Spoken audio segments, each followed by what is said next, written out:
Nainot, pirming nanginginutan. Always number one. Always number one. DCGB 729 kHz. Enot sa Bareta. Enot sa Gabos. Ang DCGB, miyembro kan KBP, kapisanan ng mga broadcaster ng Pilipinas, ang oras niya to mga tugang alas 12:06. Ipinipresentar kan Radyo DCGB ang kabilugan kan mga baretang kinalap kan pinagsarong puwersa kan News Center asin Mega Force Patrol.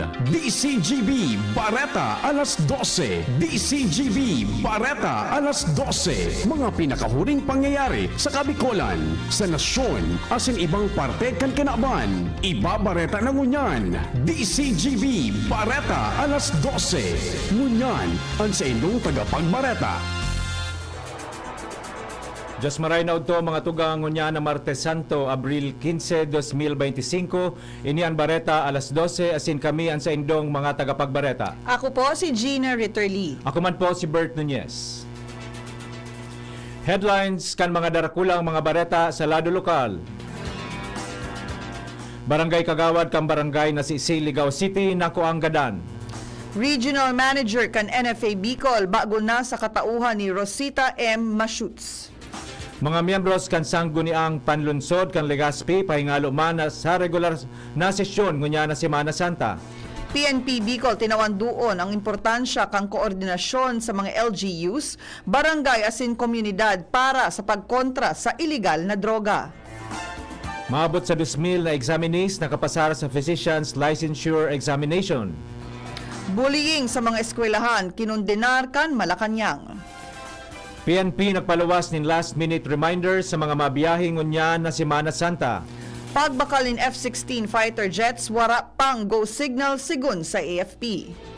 Sa ibang nasyon, makusog na linog tuminama sa Southern California, sigun sa USGS. Pinay tennis star Alex Ayala padagos ang pagsakat sa world ranking. Iyan po ang headlines ngunyan mga tugang sa mga detalyes kan mga bareta. Ang baretang ini hatod sa Indukan. Plemex for Kids. Mommies, agapan agad ang ubo at plemang nakabara. Pambatang lagundi. Plemex! Nakuanggadan ang barangay Kagawad kan barangay na si Siligao City sa barangay Nabunton sa parehong syudad. Ang biktima binadil nin 2 beses sa daghan asin sa tagiliran na naging dalan para magadan ini. Sa ngunyan padagos ang investigasyon kan mga otoridad kung si Isay ang responsable asin kung ano ang motibo sa krimen. Asin kung ano ang pigigibo kan biktima sa barangay Nabunton lunad nin motorsiklo. Sa pag-uugid kan DCGB News, nakuha ang bangkay kan biktima bandang alas 11 kasubanggi sa bakanting lugar. Sigun sa impormasyon na agihan ini kan sarong gwardiya kan DSWD, asin naghuna na nasaksak sana ang biktima dahil duguan alagad kan dinara sa maliwanag na lugar na midbidan ini na konsihal kan barangay na Sisi.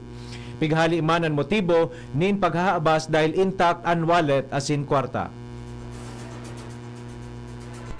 Ang baretang ini hatod sa Indukan. Artisan Joint Supplement. Bumabagal ang galaw dahil sa joint pain at arthritis. Mag-Artisan.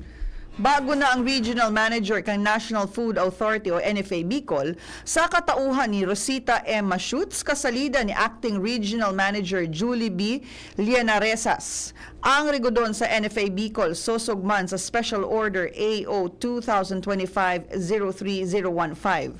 Ang simbolikong liyabe inin responsibilidad hale kan Lianaresas pasiring kay Mashoots ginibo kan Abril 11 sa opisina kan NFA sa syudad ni Legazpi.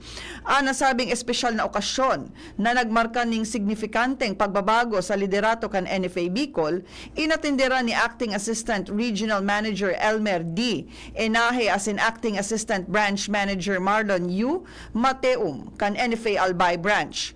Dakulang pasasalamat kan mga tauhan kang ahensya ang ipinaabot sa naging magayo na serbisyo ni Lianaresas kasabay kan pahayag ng suporta sa liderato ni Mashoots na mas dakol na paraoma ang matatabangan.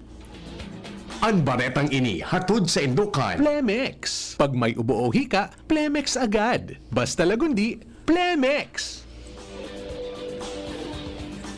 Pahingalo man sa regular na sesyon ngunya na Semana Santa ang mga miyembros kan sangguniang panlunsod kan Legazpi. Ini ang napagkasundoan kan nakaaging semana kung saan mabakasyon man ang mga konsehal dahil sa kapagalan lalo na sa ngunya na campaign period. Sigun pa sa impormasyon pagkatapos na kan Semana Santa sa giraray na magkakaigwanin sesyon ang SP tanganing makabuelo man ang mga miyembros kan konseho kan mga gusto nindang giribuhon. Tinawanin doon ni PRO5 Director Police Brigadier General Andre Perez Dizon na importante ang koordinasyon kan PNP, lokal na gobyerno, mga opisyal kan barangay asin kan mismong komunidad sa pagkontra kan illegal na droga sa rehiyon. Ini matapos na matrayumpong buy-bust operation na piglansar kan mga kapulisan sa Bicol Region na nakakumpiskar ni milyones na kantidad ni illegal na droga sa laog sananin sarong semana. Sa datos kan PRO5 poon kang Abril 7 sagkod Abril 13, 2025, nakakumpiskar ang mga pulis din maabot sa 1.2 kilos na pigtutubudan na shabu na may street value na 8.9 million pesos. Ang operasyon nagresulta man sa pagdadakop sa 29 na mga individual. Ang mga anti-drug operations ginibo sa maniba-ibang probinsya kan Kabikulan, parte kan pinakusog na kampanya kan PRO5 kontra sa illegal na droga. Ang Camarines Norte ang nakapagparehistro ng pinakahalangkaw na nakonfiskar na illegal na droga na nagkakantidad ng 7.4 million pesos. Sinundan man kan Masbate na may kantidad na 272,000 pesos. Camarines Sur, 207,000 pesos. Naga City, 72,000 pesos. Albay, 46,600 pesos. Catanduanes, 13,600 pesos. Asin Sorsogon Province na may 4,000 pesos na kantidad ng illegal na droga. Siniguro ni General Dizon na komitido an sa indang komandasya sa Kabikulan na mantiniron ang matrayumpong operasyon kontra illegal na droga.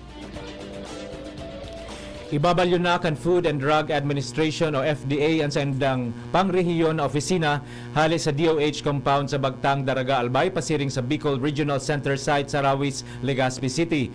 Ang bagong opisina kataning sana kan DSWD Regional Office, Land Transportation Franchising and Regulatory Board o LTFRB Bicol. Sa ipinaluwas na anunsyo kan Food and Drug Administration Bicol, inabisuan ang publiko na magpasyar na sana sa bago nindang opisina kung may transaksyon pun niya na Abril 15, 2025. Naglalaom ang ahensya na sa bago nindang lokasyon mas makakapag-serbis sindanin marhay sa publiko dahil accessible ini sa gabos na klase nin transportasyon.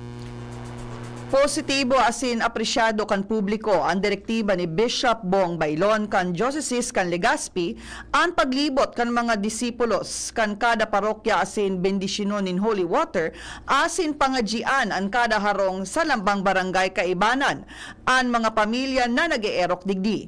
Sigun sa mga parokyano dakulang oportunidad ang lakdang na ini na mawisikan nin bendita ang mga harong dahil minsan dain na sindan nakakapagsimba dahil sa sobrang okupado sa paghanap buhay. Sa paagi kainingon niya na Semana Santa, benditado ang mga residensya asin naglalaom ang publiko na duro-diretsyo na ini kada taon. Preparado na ang tabako PNP sa pagmantinir kan pasi orden ngunya na Semana Santa, partikularmente sa mga aktibidades kan simbahang Katolika. Ang bagay na ini ang tinaawanin doon sa DCJB News ni Police Staff Sergeant Elaine Adriano, tagapagtaram kan Tabaco City Police Station. Sigun kay Adriano na sa liderato ni Tabaco City PNP Chief of Police, Police Colonel Lieutenant Colonel Edmundo Cerillo Jr., nakabilog sindanin plano kung paano masiguro na day magkaigwanin mga remalaso ang mga aktibidad kan simbahan, lalo na ang prosesyon sa Miyerkules Santo asin Biyernes Santo. Kasabay mandigdi ang pamosong penitensya sa Mayon na pigigibo kada Huwebes Santo. Sinabi ni Adriano na mataltag sindan in sufisyenteng numero nin mga pulis sa mga naunambita na aktibidad tanganing mahiling ang presensya ninda kun mga tawo asin maibitaran ang posibleng mga maraot na pangyayari. Nagabiso man sinda kung paano maibitaran ang mga disgrasya sa mga naunambita na aktibidades. Kay bahan digdi ang pag-ibitar na ipag-iba ang mga saradit na aki sa alay lakad, In kaso day may bitaran, asin day nin mawalatan, dapat na igwanin identification card ang mga aki. Day magdaranin matarum na bagay na pwedeng makakulog durante sa aktibidad. Ginirabuhan sa takot ang driver asin mga pasahero kan sarong bus na haling Metro Manila matapos na madiskubre kan driver ang sa iyang pag-iribang driver na dainang nagigimata. Sa investigasyon kang Legazpi City Police Station, hali ang bus sa PTEX o Parañaque Integrated Terminal Exchange asin may rotang Tabaco City. Ang nagada na driver sarong 50 anyos asin residente kan Valenzuela City. Nagrelyebo pa sana inikan sa iyang pag-iribang driver sa may parte kang Kamalig Albay para makapagpahingalo. Alagad pag-abot sa bypass road kan syudad ng Legazpi, sinitakan sa public safety officer ang bus dahil sa bayolasyon na disregarding traffic sign. Pinukaw kan driver ang sa iyang sinalidahan na kapwa driver pero daina ini nagigimata. Dinaraman tulos ini sa Bicol Regional and Medical Center, alagad pigdeklarar na dead on arrival kan attending physician. Sinabi kan tagapagtaram kan Legazpi City Police Station, Police Executive Master Sergeant Carlos Panya, na daina sinda makondukta ni Ms. Hararong pang investigasyon dahil daiman sindang nahihiling na foul play sa insidente asin na ipaabot na sa pamilya kang nagadan ang driver ang pangyayari. Mga tugang primerong party po yan kan sa tuyang Bareta alas 12 sa Bareta Nyato sa Lado Nasyonal, Ibang Nasyon at Siniba pa pagkatapos kaini. Pre, makinig ka muna. Payong kaibigan lang ha. Work hard, play hard. Yan ang motto ko dati. Pero nakakapagod din pala katagalan. Sa gitna ng lahat ng mga puyat, inom at pagkain ng masasarap, kasama na ang oily at fatty foods, kailangan pa ring bantayan ang kalusugan. Tamang kontrol ang kailangan. Katuwang ko, ang Liverade. May silimarin na maaring makatulong protektahan ang atay. Cheers to more good times. Be a liver lover. Mahalagang paalala, ang Liverade ay hindi gamot at hindi dapat gamitin paggamot sa anumang uri ng sakit. Ang good drinks at good food, perfect combo. Isama pa ang Liverade para sa kalusugan ng atay. Mabibili sa mga leading drugstores nationwide. May iba't ibang karamdaman ka ba gaya ng high blood pressure, diabetes, sakit sa puso, sa kidney, sa atay, may myoma, na stroke, may gallstones, cancer at marami pang iba? Ang Amazing 4 ng Miracle Health Corporation ang subukan mo. Makakatulong dahil mula ito sa epektibong Amazing Trio at mas lalo pang pinalakas dahil sa Mega 1 na mayroong 21 sangkap. Subok ng nagpapalakas ng immune system at marami na ang mga natulungan na mayroong iba't ibang karamdaman. Huwag nang patagalin pa. At magpakonsulta. Maaaring pumunta kay Doc Joey Bitito sa Barangay 18, Cabangan West, Legazpi City, kaharap lang ng Bangko Sentral ng Pilipinas. O tumawag sa 0998-975-8121 or 0917-853-8933 para sa free consultation sa natural medicine. Mapapanood din ang serbisyong natural, kalusugan at bayanihan sa YouTube channel at sa Facebook page na Doc Joey Bitito.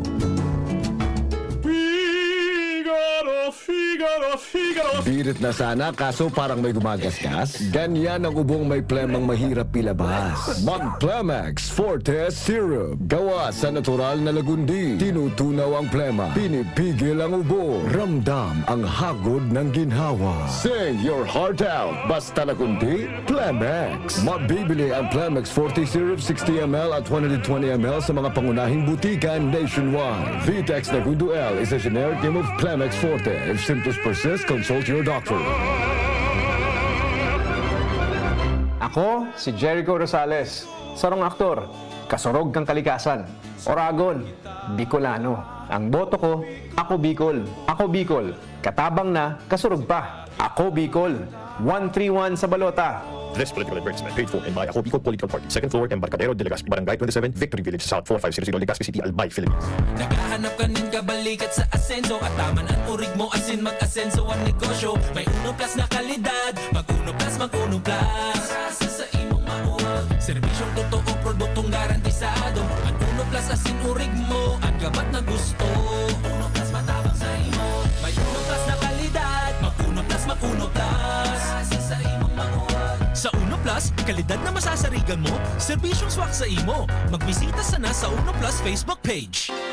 Inihahatod sa Indo kang Department of Environment and Natural Resources, Regional Office No. 5, ang programang Kapalibutan Ta at Tamanon Ta. Kapalibutan Ta at Tamanon Ta. Programang magtataon ng impormasyon asin kaaraman, manangod sa satuyang kapalibutan, asin sa mandato kan Department of Environment and Natural Resources. Sa tunghinanyugon, kada Huwebes alas 11 sagkod alas 12 ning pagkaugto, Kapalibutan Ta at Tamanon Ta. Hatod sa Indo kang DENR Regional Office 5 asin kan istasyon na ini.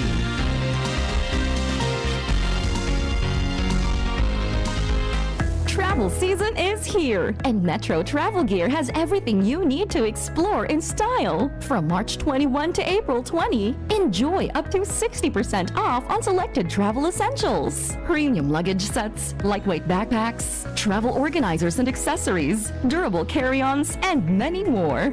Don't miss this chance to upgrade your travel gear at discounted prices. Shop at the Metro Travel Gear Sale. See you there! Per DTI Fair Trade Permit number FTEB 218231 Series of 2025.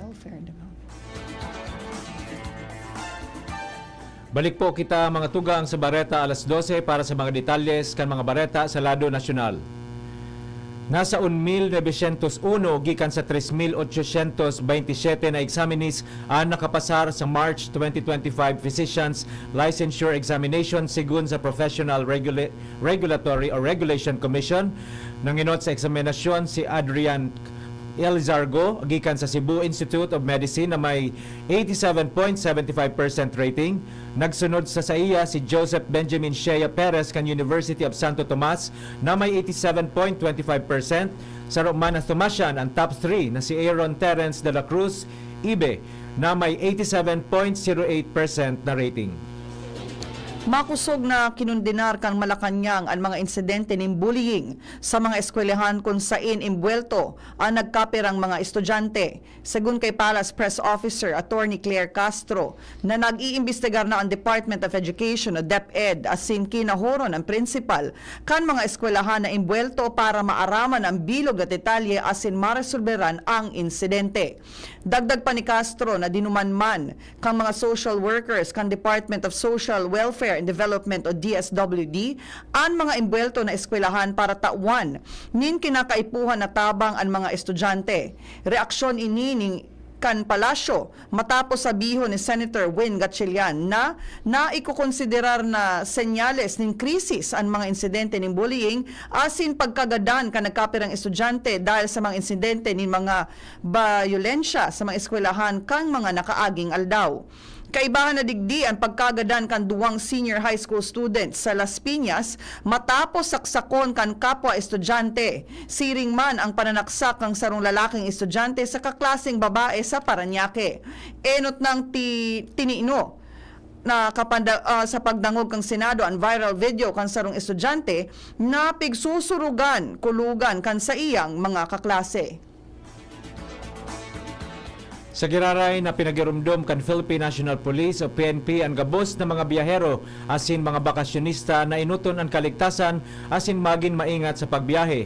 Pagirumdum ni PNP Chief Police General Romel Francisco Marbil sa mga nagmamaneho kan sa indang mga bihikulo, nasunod doon ang mga batas trapiko asin siguruhon na nasa marhay na kondisyon ang lunadan bago magbiyahe.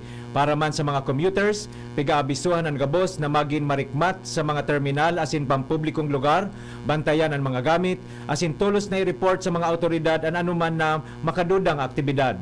Sigun kay Marbil, mantinidong nakaalerto ang PNP sa bilog na panahon ng Kwaresma kung saan bukas ang mga help desks asin assistance centers sa bilog na nasyon para magsimbag sa anuman na pangangaipo o emerhensya. Piglinaw ni Armed Forces of the Philippines AFP Chief of Staff General Romeo Browner Jr. na wara pang pinal na desisyon may kinaraman sa planong pagbakalin F-16 fighter jets gikan sa Estados Unidos. Apisar kang ikinaugma kan Puwersa Armadas kang nasyon ang pag-aprobar kang US Congress sa pagbakalin 20 na F-16, tinawanin duo ni Browner na padagos pa man giraray na pigaadalan ang gabos na opsyon para pakusugon ang depensa kang nasyon. Sigun kay Browner, in kaso malawos, dakulang tabang ang F-16 sa air defense kang nasyon, pero wara pa ining go signal gikan kay President Ferdinand Marcos Jr. mantang mas halangkaw man ang posibilidad kan pag-abot kang dugang na 12 na FA fighter jets dahil parte ini kan procurement pipeline kan militar. Ribo-ribong mga pasahero ang padagos na nairerehistro kan Philippine Coast Guard o PCG sa mga pantalan ngunya na Semana Santa. Sa pinakahuring report kan PCG, may 55,269 na nairehistro ang outbound passengers as in 46,724 man ang inbound passengers sa gabos ng mga pantalan nationwide. Nasa 4,102 man ang mga frontline personnel na nakadeploy sa 16 na PCG districts na nag-inspeksyon sa mga 734 na barko as in 804 na motor bangkas. Poon ka nakaaging aldaw na sa heightened alert na ang PCG para umagapay sa pagruso kan mga pasaherong nagbabiyahe ngunyan na Holy Week. Madurar ang heightened alert kan PCG sagkod sa Domingo nin pagkabuhay sa Abril 20. Nasa Google Maps na ngunyan ang western parte kan South China Sea, napigapod na West Philippine Sea. Minidbid kan Google Maps ang West Philippine Sea sa saynang mapa na nasa lokasyon kang Scarborough Shoal. Fishing ground na may parte kang 200 nautical mile exclusive economic zone o EEZ kan Pilipinas.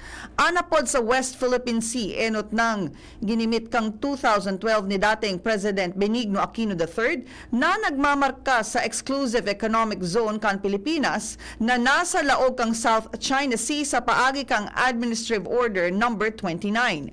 Kaibahan sa WPS ang parte kang Luzon Sea, kadagatan sa Kalayaan Island Group as in Bajo de Masinloc o Scarborough Shoal. Apisar kang ruling kan Permanent Court of Arbitration kan 2016 na nagpabor sa Pilipinas sa kasong isinumitir kontra sa China.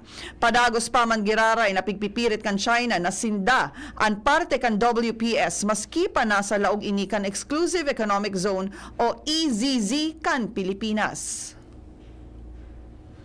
Bareta sa ibang nasyon, sarong hababaw na 5.2 magnitude na linog ang tuminama sa California sigun sa US geologists. Ang sentro kan linog na hiling sa 2.5 miles o 4 na kilometro sur kan Julian na makukuha 20 milya hali sa US border kan Mexico asin may rarom na 8 miles sigun sa datos kan US Geological Survey. Ang inisyal na linog sinundan nin mga saradit na aftershocks pero day pa nin report nin damage mantang pigsusurat ang baretang ini. Sa bareta niya to sa lado ding sports, padagos ang pagsakat sa Women's Tennis Association o WTA ranking ni Philippine tennis superstar Alex Ayala. Sa bagong ranking na ipinaluwas kang WTA sa saindang official site, suminakat si Ayala sa number 72, hali sa number 73. Matapos ang memorable niyang kampanya sa 2025 Miami Open, kanakaaging bulan, pinauna naman ni Ayala sa Oeiras Ladies Open campaign sa Portugal bilang top seeds. Enot niyang makakalaban sa Oeiras Ladies Open si Anouk Koevermans kang Netherlands. Sa satuyang breakthrough, sarong groundbreaking na imbensyon na may kamauwatan na totalmenteng maibalik ang paghiling kan mga buta. Ang cutting-edge na teknolohiyang ini bidbid man sa apod na Phoenix 99 na imbensyon kan sarong Australian doctor. Ini ang kaenot-enoting bionic eye sa kinaban. Mina-functioner ini sa paagi kan pag-bypass sa damaged optic nerves asin direktang i-stimular ang visual cortex kan utak. Ang device na ini may potensyal na makapagtaon nin totoong paghiling sa mga buta kumpara sa mga naenot ng naimbentong vision aids. Sa ngunyan, nagsasairarom ang device sa clinical trials. Ang bionic eye na ini minarepresentar man sa major o mayor na lakdang asin pag-angat sa medical science na nagtataonin paglaom sa milyon-milyon na mga buta asin dalan man para sa mga advancements sa mga maabot na aldaw sa aspeto kan neuroprosthetics. Istoryang naiiba. Para po sa satuyang special story, Sarong unique resort ang binuksan sa Ukraine na pigdisenyo na itugdok sa minahan nin asin. Iniginibo para bulungon ang may mga helang na asma. Ang pasyente minatinir sa therapeutic environment kan minahan ning asin na pigtutubudan na nakakapag-improve ning respiratory health. Ang halangkaw na konsentrasyon ni asin sa minahan, minakrear nin microclimate na nakakatabang sa baga o lungs, asin mababawasan ang pag-atake ning asthma. Ang salt result na ini sarong inobasyon na sa pagmanihar ning asthma, minaaprobitsar sa natural properties kang asin na naging popular sa destinasyon sa mga tawong naghahanap ning kagianan sa sainang pigmamate na kahilangan. Ngunya na Abril 15 taon 1962 nagadan sa heart attack sa kainot-inoting elected mayor kan Manila na si Arsenio H. Lacson. Siya binawian in buhay sa edad na 49 anyos sa Hotel Filipinas matapos ang sa iyang radio television broadcast. Si Lacson namundag sa Talisay, Negros Occidental mantang buminalyo sa Manila kan taong 1922 kan siya 10 anyos pasana. Mga tugang iyan na po ang kabilugan kan sa tuyang alas 12 mga bareta, tinipon na sin kinalap sa DCGB News Base. Mga magkapirang shoutouts po. Happy watching po kay Sir Ed Cruz asin sa iyang mga pag-iriba. Sa Metrobank Legazpi Rizal, kay Sir Yadrim Pilio watching from Ligao, kay Sir Romel Yabres watching from Barangay Ilawod 1, Daraga Albay, asin kay Sir Anton Llavanes. Sa pangaran kan mga nagsurat kan bareta na pinamamayuhan kan sa tuyang News Manager and News Director Sir Mar de la Cruz, kay ba sina Miss Jenny Macho Balyaran asin Miss Shara May Leron, sa Radio Technical katuwang tadyan si Sir Chief Ramir Tanay asin si Mr. Jerome Nico Martinez and sa tuyang IT. Sa ngaran po kan bilog na tropa kan Megaforce Patrol asin sa pangaran kan mga nagaantabay sa DCGB News Facebook page, DCGB YouTube channel, DCGB Live app asin sa 729 kHz sa pihitan kan sa indong mga radyo, kami po ang naging sa indong mga tagapagbareta. Ako po si Gina Ritterly. Ako man po si Bert Nunez. Always number 1. Always DCGB. Bareta alas 12 with Bert. And Gina. Thank you. Salamat po. Sa indong nadangog ang mga darakulang bareta ngunyan aldaw. Ang tabayan ng giraray sa aga ang sarupang edisyon kan DCGB.